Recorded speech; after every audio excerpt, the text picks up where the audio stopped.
15 साल का एक लड़का था। उसकी माँ की 2 साल पहले ही एक कार एक्सीडेंट में मौत हुई थी। उसके गुजरने के बाद डेविड बहुत मायूस हो गया था। डेविड के पिता के नाइट शिफ्ट होने की वजह से वो उसके साथ ज़्यादा वक्त नहीं गुजार पाते थे। डेविड ने धीरे धीरे अपने दोस्तों से भी बात करना बंद कर दिया। डेविड अपने क्लास में अकेला बैठकर बस अपनी किताब में ड्राइंग बनाता रहता था। पर एक दिन डेविड के साथ कुछ ऐसा हुआ जिससे उसकी जिंदगी ही बदल दी।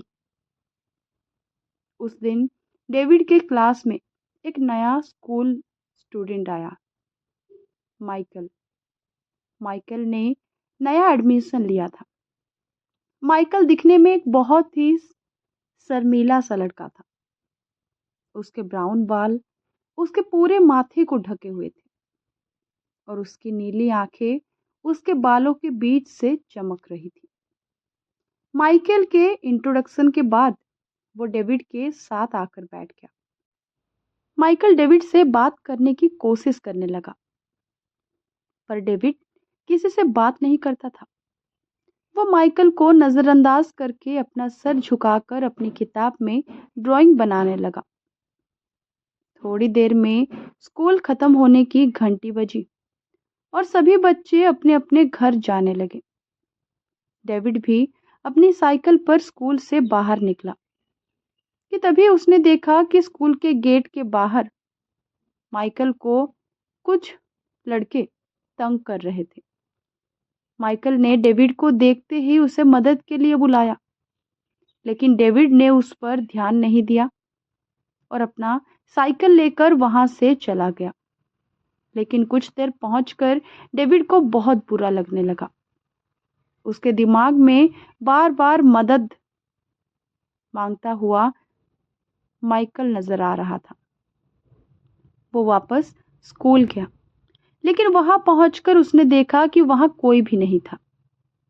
तभी डेविड को माइकल अपनी साइकिल से एक रास्ते पर जाते हुए दिखाई दिया। उसके पीछे पीछे वही लड़के लगे थे जो उसे तंग कर रहे थे। डेविड भी माइकल की मदद करने के लिए उसके पीछे चला गया। साइकिल चलाते चलाते वो एक ऐसे रास्ते पर आ गया था जिसके चारों तरफ जंगल था। डेविड को लगा कि शायद वो भटक चुका है और उसने वापस मुड़ने का सोचा, लेकिन वो जैसे ही मुड़ने लगा उसे जंगल के एक तरफ से थोड़ी हलचल सुनाई दी। डेविड ने उस तरफ नजर उठाकर देखा तो रोड के साइड पर लगी झाड़ियों बहुत जोर जोर से हिल रही थी। डेविड हिम्मत करके उन झाड़ियों के पास गया तो उसकी रूह ही कांप गई। उसने देखा कि एक बहुत ही भयानक दिखने वाला भेड़िया एक इंसान को नोच नोच कर खा रहा था। ये देखकर डेविड का शरीर बिल्कुल सुन्न पड़ गया था।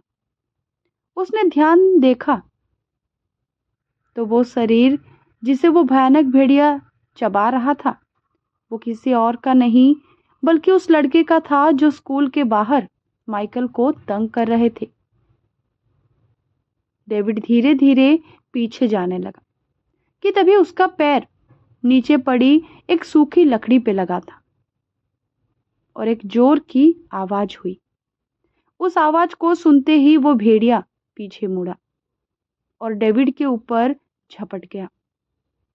डेविड अपना पूरा जोर लगाकर खुद को उस भेड़िए से बचाने की कोशिश कर रहा था कि तभी रोड पर से एक कार गुजरी और भेड़िया अचानक डेविड को छोड़कर जंगल की तरफ भागने लगा।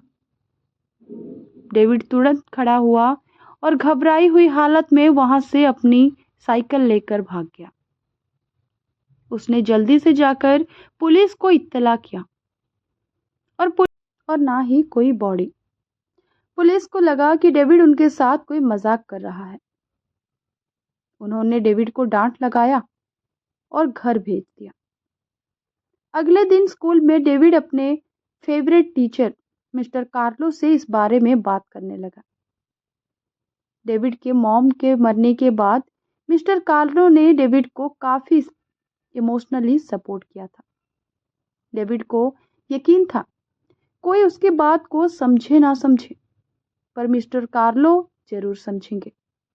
डेविड ने अपने साथ हुआ किस्सा उन्हें बताया और डेविड की बात सुनकर मिस्टर कार्लो हैरान हो गए और उन्होंने अपने कमरे का दरवाजा को बंद किया और अपनी अलमारी में से एक पुरानी सी किताब निकाली। डेविड को कुछ भी समझ नहीं आ रहा था, पर फिर मिस्टर कार्लो ने उसे किताब को खोला और कहा कि उन्हें ऐसा लगता है कि डेविड ने जो कल देखा वो कोई मामूली भेड़िया नहीं था, एक बहरूपी भेड़िया था। बहरूपी भेड़िया यानी ऐसे अद्भुत क्रिएचर जो वैसे तो इंसानी रूप में रहते हैं, पर आपे से बाहर हो जाने पर या फिर चांदनी रात में एक भयानक भेड़िया में बदल जाते हैं। ये सुनते ही डेविड के दिमाग में सिर्फ एक ही बात चलने लगी। वो माइकल के पीछे उस रास्ते पर गया था और जो बच्चा कल मारा गया वो माइकल को ही तंग कर रहा था। ये सब सोचकर डेविड को लगने लगा कि माइकल एक बहरूपी भेड़िया है और उसी ने कल उस पर हमला किया था। उस दिन के बाद लगभग हर दिन लोगों के लापता होने की खबर आने लगी। एक दिन मिस्टर कार्लो ने डेविड से कहा कि उस भेड़िया को मारना होगा। मिस्टर कार्लो ने कहा कि डेविड को सामना उस भेड़िया से पहले हो चुका है, इसलिए वो भेड़िया डेविड को शिकार करने जरूर आएगा और इससे पहले वो आए डेविड को उसे ही मार देना चाहिए। स्कूल के बाद डेविड मिस्टर कार्लो के साथ उनके घर चला गया। मिस्टर कार्लो ने उसे पीने के लिए कॉफी दी, लेकिन उस कॉफी को पीते ही डेविड का चेहरा बदलने लगा। उसे चक्कर आने लगे और उसे सब धुंधला धुंधला दिखने लगा। उसे दिखा कि मिस्टर कार्लो अपने बेडरूम की तरफ जा रहे थे। बाहर बहुत रात हो चुकी थी और डेविड बेहोशी की हालत में ये सब देख ही रहा था कि अचानक से डेविड को मिस्टर कार्लो के बेडरूम से एक जोर की आवाज आई। डेविड तुरंत उठकर बेहोशी की हालत में उनके कमरे के दरवाजे पर गया। दरवाजा अंदर से लॉक था। डेविड को कुछ समझ ही नहीं आ रहा था, तो वो मिस्टर कार्लो को जोर से आवाज देने लगा और दरवाजा नॉक करने लगा, पर मिस्टर कार्लो ने कोई जवाब नहीं दिया। डेविड को अंदर से किसी भेड़िए की गुहार आ रही थी। डेविड ने की होल से जैसे ही कमरे के अंदर झांका तो उसके होश से उड़ गए। डेविड की आंखों के सामने मिस्टर कार्लो की रीढ़ की हड्डी गोल हो गई और उनके पूरे शरीर पर बड़े बड़े बाल उगने लगे। उनका मुंह लंबा होने लगा और दांत एक जानवर जैसे लंबे हो गए और कुछ ही देर में मिस्टर कार्लो उस खूंखार भेड़िए में बदल चुके थे। डेविड समझ गया था कि वो बहरूपी भेड़िया माइकल नहीं बल्कि मिस्टर कार्लो ही थे, पर इससे पहले कि वो कुछ कर पाता, मिस्टर कार्लो ने दरवाजा तोड़ते हुए डेविड पर हमला कर दिया।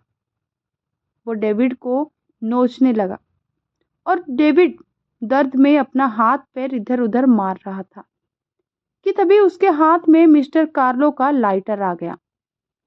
डेविड ने जैसे ही वो लाइटर जलाया, वो भेड़िया पीछे हट गया। डेविड ने आसपास के सारी चीजों को जलाना शुरू कर दिया और आग के डर से वो भेड़िया वहां से भाग गया। जब पुलिस मिस्टर कार्लो के घर पहुंची तो उन्हें देखा कि मिस्टर कार्लो का घर जला पड़ा है और डेविड एक कोने में बेहोश पड़ा है। डेविड को जब होश आया तो उसने पुलिस को सब कुछ बताया, लेकिन उस दिन से मिस्टर कार्लो भी गुमशुदा लोगों के लिस्ट में शामिल हो गए थे। पुलिस को अपनी इन्वेस्टिगेशन में कुछ भी नहीं मिला। उन्हें डेविड के कहानी में यकीन तो नहीं था, लेकिन उस दिन के बाद से शहर का कोई भी इंसान गायब नहीं हुआ। डेविड उस दिन बाल बाल बच गया, लेकिन अपने साथ हुआ वो भयानक अनुभव को शायद ही वो कभी भूल पाएगा।